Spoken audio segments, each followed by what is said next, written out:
네, 빠르게 돌아가는 시장 안에서 놓치지 말아야 할 업종과 섹터 만나보도록 하겠습니다. 섹터 인사이트, 오늘은 제약바이오 업종 알아보도록 하겠습니다. 자, 지난주 국내 시장에서 관심이 많았던 섹터가 바로 제약바이오였는데요. 트럼프 행정부 역시나 의약품에게도 관세 부과를 예고했습니다. 지금 보니까 의약품 같은 경우에는 200% 관세 부과가 예고가 됐고요. 1년가량의 유예 기간을 준다고 했습니다만 여전히 면밀하게 좀 살펴보셔야 될 것 같습니다. 미국 고유 관세에 따라서 어떤 해법을 찾아가면 좋을지 국내 제약바이오 기업들은 고민이 깊어질 수밖에 없는데요. 관련된 이슈에 대해서 집중적으로 분석해 보도록 하겠습니다. 오늘은요, 이혜진 인풀바이오 리서치 대표와 함께합니다. 대표님 안녕하세요. 반갑습니다. 네, 안녕하세요. 자, 트럼프 대통령이 지금 최대 의약품에 200% 관세를 부과할 수도 있다라고 예고를 하면서 제약바이오 업계 당연히 긴장을 놓칠 수가 없는 상황입니다. 이 부분 어떻게 풀어볼까요? 사실 200% 관세를 부과한다 그러면 굉장한 충격이 있을 수밖에 너무나 없는데요. 높은 수죠. 네, 그래서 실질적으로 그 의도를 살펴봐야 된다라고 생각을 하고요. 그 의도는 중요한 의약품 생산과 관련해서는 미국 안으로 들어와서 생산을 해라라고 생각을 하는 겁니다. 그래서 중요한 의약품과 관련해서는 미국의 보안과 관련해서 중요한 의미를 갖는다라고 보시면 될 것 같고요. 높은 관세는 미국으로 생산 시설을 이전을 해라라고 이제 해석을 하면 될 것 같습니다. 따라서 이 높은 관세를 당장 추진을 한다 그러면은 우리나라뿐만이 아니라 미국의 충격도 상당히 클 수밖에 없습니다. 따라서 단계적으로 시행이 불가피하다라고 보고 있습니다. 네, 단계적으로 시행이 불가피한 상황 속에서 국내 제약바이오 기업들도 전략이 좀 필요할 것 같은데 최대한으로 관세 타격을 덜 받기 위해서는 어떤 전략이 필요할까요? 지금 미국의 그 트럼프 행정부의 이런 고율 관세 정책은 이제 트럼프 행정부뿐만이 아니라 미국 의회의 생각하고도 맞물려 있습니다. 그러니까 장기적으로 영향을 미치는 요인이다라고 생각을 하는 거죠. 따라서 생산과 관련한 그런 부분을 하고 있는 그런 바이오 회사들은 국내 생산뿐만이 아니라 장기적으로 볼 때 미국에서의 생산도 고려할 필요가 있다. 따라서 파트너십을 맺거나 아니면 M&A를 통해서 미국에서의 생산 능력을 확장해 나갈 필요가 있다라고 생각을 하고 있습니다. 두 번째는 API입니다. 그러니까 원료 의약품인데요. 원료 의약품을 어느 한 국가에 집중하고 있을 때는 상당한 위험이 따를 수 있습니다. 따라서 공급처를 다변화할 필요가 있다라고 보고 있습니다. 공급처를 다변화해야 된다라고 말씀을 해주셨습니다. 지금 미국 바이오 업황 분위기를 살펴본다면 유전자 편집 치료제 기업들이 좀 두각을 나타내고 있습니다. 몇 년 전만 해도 비만 치료제 시장이 좀 관심을 크게 받았는데 최근 들어 유전자 편집 치료제 기업이 관심을 받는 이유는 무엇일까요? 네, 유전자 편집 치료제가 6월 달에만 50% 이상 급등을 했습니다. 네, 상당히 높은 상승률을 보이고 있고요. 7월 들어와서도 상당히 긍정적인 모습을 이어가고 있습니다. 이 배경에는 6월 달에 일라이 릴리가 버브라는 회사를 인수를 했는데요. 이 버브는 유전자 편집 치료제입니다. 따라서 일라이 릴리라는 빅파마가 이 유전자 편집 치료제가 어느 정도 현실 가능성이 있다라고 인정을 했다라는 점이죠. 따라서 이 시점부터 주가가 탄력을 받았다라고 볼 수가 있고요. 최근 트럼프 행정부의 보건복지부 장관이죠. RFK 주니어라든가 FDA 주요 인사들이 이 세포 유전자 치료제와 관련해서 보다 긍정적인 코멘트를 하고 있습니다. 그런데 이 코멘트뿐만이 아니라 실질적인 그런 조치를 취하고 있다. 대표적으로 보면 우리가 카티라는 그런 세포 치료제의 그 치료를 받을 때 이 램스라는 위험을 관리하는 그런 규정이 있습니다. 이 규정이 예를 들어서 환자가 특정 기간 동안은 병원에 머물러야 되고 특정한 기간 동안은 운전을 할 수 없습니다. 대단히 불편하게 되어 있는데요. 이런 규정조차도 해제를 하면서 조금 더 유전자 세포 치료제에 긍정적인 그런 실질적인 조치를 취하고 있다라고 보시면 될 것 같습니다. 네, 우리 시장 안에서도 국내 기업 어떤 기업들이 수혜를 받을지 좀 찾아봐야 될 것 같은데 일단은 ST팜입니다. 유전자 편집 CDMO 시장 진출에 앞서고 있고 지금 보면 유전자 편집 시장이 성장하면 성장할수록 ST팜이 가장 큰 수혜를 받을 것이다. 이런 평가들이 나오고 있거든요. 어떻게 보십니까? 기존의 올리고 누클레오타이드라는 RNA를 생산하고 있는 그런 업체입니다. 여기에다가 두 번째 유전자 편집 치료제, 앞으로 이제 성장이 고성장이 기대되는 이 분야까지도 진출해서 성장성이 밝다라고 볼 수가 있겠는데요. 유전자 편집 치료제, 그러면 이제 유전자 편집 치료제를 전달하는 그런 가이드 RNA, 그 다음에 네. 유전자를 자르는 카스9이라는 메신저 RNA, 그 다음에 전달 체인 LNP, 이런 핵심적인 기술을 가지고 있어야 되는데요. 이런 ST팜은 이런 핵심적인 기술들을 CDMO로 서비스할 수 있는 그런 역량을 가지고 있는 업체입니다. 특히나 그 LNP 전달 기술인 ST-LNP라든가 또 RNA는 상당히 안정성이 필요한데 스마트 캡이라는 이 안정성을 담보하고 또 발현율을 높이는 이런 기술을 가지고 있습니다. 여기에다가 선제적으로 생산 시설을 확보하고 있기 때문에 향후 수혜가 예상된다라고 보고 있습니다. 네, 앞으로 점진적인 수혜가 기대되는 상황인 만큼 주가 추이 함께 살펴보도록 하고요. 미국 바이오 관련 이슈에서 하나 더 살펴보도록 하겠습니다. 최근에 머크가요, 호흡기 질환 전문 제약사죠, 베로나를 100억 달러에 인수를 했습니다. 네. 인수한 배경과 함께 현 시점에서 어떤 시너지를 기대해 볼 수 있을까요? 네. 이 베로나라는 회사는 최근에 COPD라는 만성 폐쇄성 폐질환이라는 치료제, 즉 오투베이어라는 치료제를 갖고 있는 회사고요. 이번에 그 인수한 금액이 100억 달러입니다. 그런데 과거 이제 머크는 이 100억 달러 수준의 이런 사이즈의 회사들을 많이 인수한 경험이 있고요.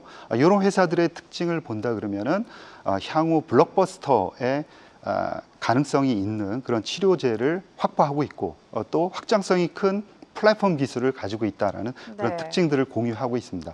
이 머크 같은 경우에는 2028년 키투르다 특허 만료에 의해서 매출 절벽이 예상되기 때문에 향후 여러 개의 블록버스터를 시장에 발매를 해야 됩니다. 따라서 최근에 발표한 걸 보면은 향후 몇 년간 20개의 그런 블록버스터를 발매를 하겠다라는 목표를 이제 세웠고요. 이 베로나 인수도 그런 일환이다라고 보시면 될 것 같습니다.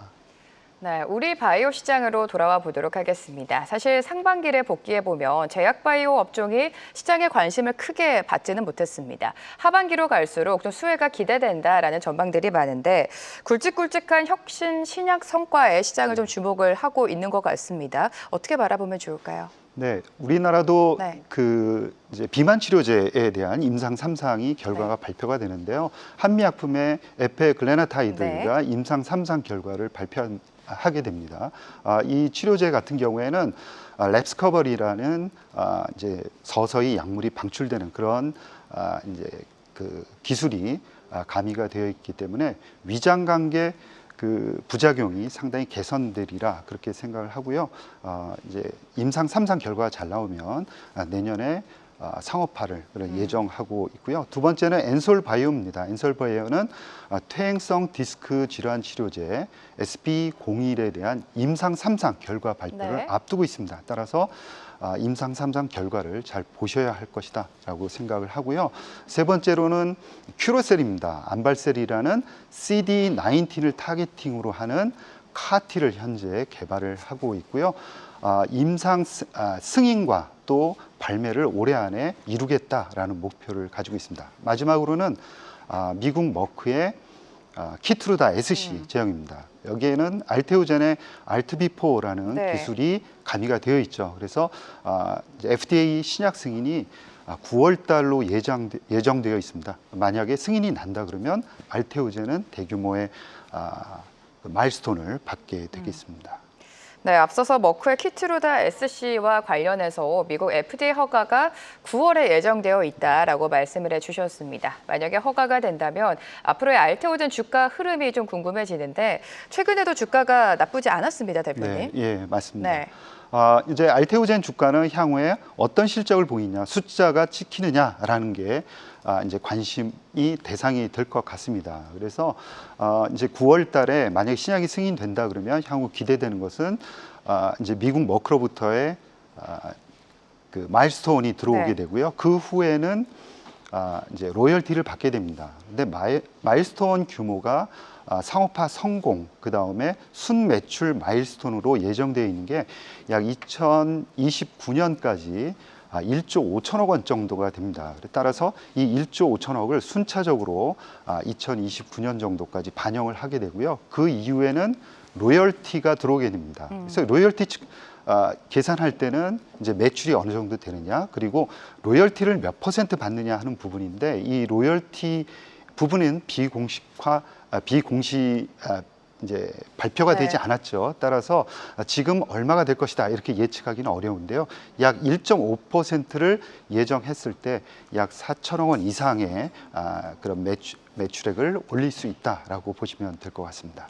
네, 허가가 결정된다면 알테오젠의 주가 상방은 열려 있다라고 말씀을 해주셨습니다. 미국 허가와 관련해서 또 빼놓을 수 없는 게 HLB가 되겠습니다. HLB 지금 3수에 도전을 하고 있는데 두 번째 보완 요청을 받은 상황에서 주가가 좀 급락이 나오기도 했었죠. 연내 허가를 받을 수 있을지 그 가능성이 좀 궁금해지는데요. 어떻게 보십니까? 지금 말씀하신 대로 3수입니다. 작년도 5월 그리고 올해 3월에 CRL을 받았죠. 그래서 앞으로 다시 신약 승인에 도전을 하겠다라고 이야기를 하고 있는데요. 과거 보면은 두 번 CRL을 받고도 신약 승인을 받은 사례가 있습니다. 그럼에도 불구하고 최근 FDA의 신약 승인 그런 환경을 보면은 녹록지 않다라고 말씀드릴 수 있는데요. 최근 FDA에 대규모 인력 해고가 있었습니다.